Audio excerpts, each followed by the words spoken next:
Walk in beauty, it's all around you.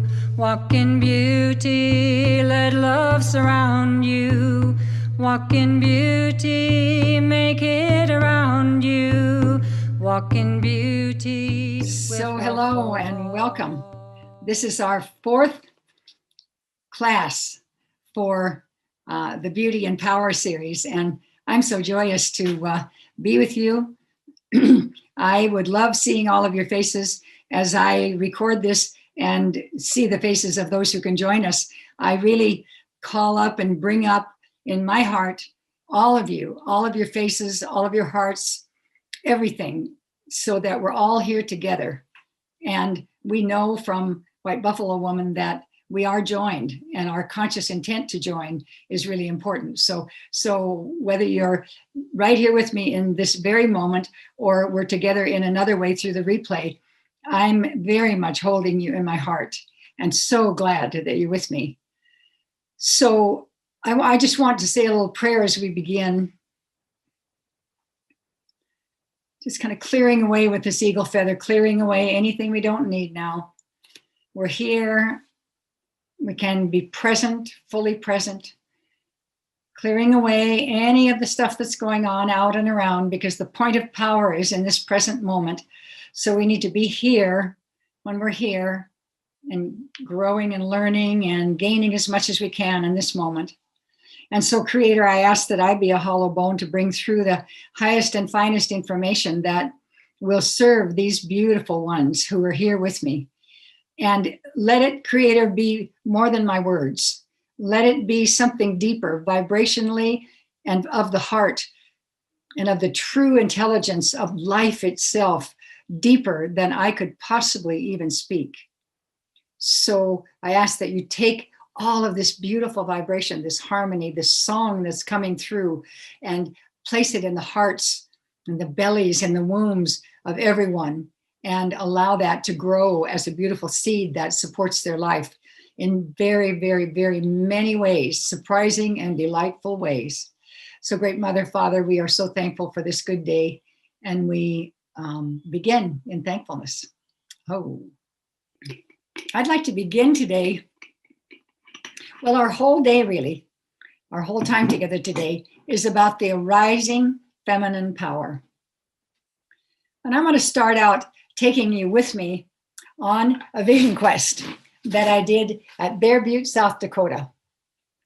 It was the fourth year of my vision questing. I had done 1 day, 2 days, 3 days. These were all without food and water. 4 days. I was on my fourth day of this amazing quest that I hope all of you get a chance to read Buffalo Woman Comes Singing, because a lot of this wonderful information is in there. When I was on it was actually the third night, and everything was very quiet and beautiful. I was sitting, leaning against a rock, just being quiet. And then I saw coming down off the higher part of the mountain of Bear Butte, higher than I was sitting, coming down a pathway that I knew was the pathway coming down, was a succession of lights. So I just watched.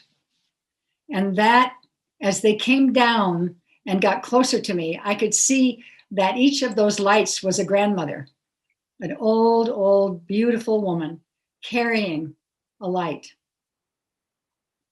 And they came down and they circled around me. I seemed to be on a dance ground, a place where many, I don't know how many, I would say there were 40 or 50 of them, all in a big circle around me. And then they began to move and dance. And at the same time, it seemed that 8 or so of them were in with me, and we were all dancing a circle. And it would keep shifting. Sometimes there would be my spiritual mom, my Cheyenne mom, Ora June, and some of the medicine women that I was actually working with, and we were dancing.